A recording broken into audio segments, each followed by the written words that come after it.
बुलेटिनच्या सुरुवातीलाच एक महत्त्वाची बातमी। येत्या नोव्हेंबर-डिसेंबर मध्ये महापालिका नगरपालिका निवडणुका होण्याची शक्यता असल्याने राज्यातील सत्ताधारी महायुतीच्या ट्रिपल इंजिन सरकारने गेल्या 2 दिवसात राज्यातील 65 नगरपालिका, नगरपंचायत आणि महापालिका शहर क्षेत्राच्या विकास कामांसाठी 500 कोटी रुपये वितरित करण्याचे वेगवेगळे आदेश जारी केलेत। सोमवारनंतर पुन्हा काही शहरांसाठी निधी मिळणार आहे। महायुतीची ही निवडणूक तयारीच मानली जाते आहे।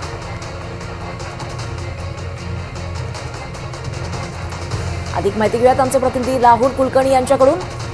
राहुल, 2 दिवसातच इतका मोठा निधी विधानसभा पॅटर्न नेमका कसा राबवला जातोय?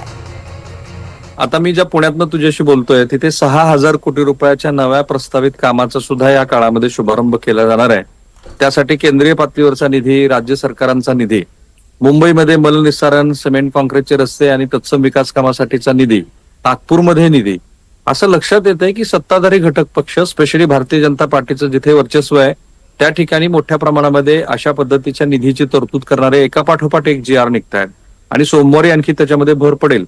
आता विधानसभेचा पॅटर्न हाच आहे ना की विधानसभा निवडणुकीमध्ये एकाच दिवशी 500, 600, 700 एवढे GR काढण्याचा विक्रम सरकारनं केला होता। प्रचंड वेगानं त्या काळामध्ये प्रशासकीय यंत्रणा GR काढण्याच्या कामाला लागली होती आणि त्यातनं बरेच गडबड घोटाळे पण झाले। जसं असं लक्षात आलं की त्या काळामध्ये अहिल्यानगरमध्ये एक GR काढून 7-8 कोटी रुपयाची बोगस कामं केली गेली किंवा लाडक्या बहीण योजनेमध्ये बरेच अनियमितता झाल्या।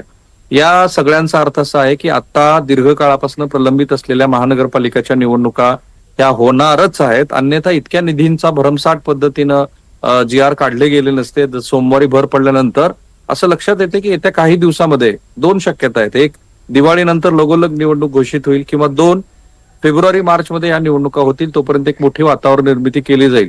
नागपूर पुणे ह्या वंदे भारत, जी देशातली सगळ्यात मोठी वंदे भारत ट्रेन आहे, 12 तास तिथे तुम्हाला बसून राहायचंय, त्याचा शुभारंभ झालेला आहे आणि एकूणच असं दिसतं की धूमधडाकाच सुरू आहे। जसं काल राज्याच्या मुख्यमंत्र्यांनी मुंबईतल्या खड्ड्यासंदर्भामध्ये अनोखा निर्णय घेतला की तुम्हाला खड्डे पडल्यानंतर 2000 रुपये जो दंड होता तो सुद्धा आम्ही माफ करू, किंवा गणपतीच्या दरम्यान, उत्सवाच्या दरम्यान जी सर्वोच्च न्यायालयानं घालून दिलेली मर्यादा आहे की इतक्याच दिवसासाठी तुम्हाला लाऊडस्पीकरचा वापर करता येईल, तोही आम्ही हटवू।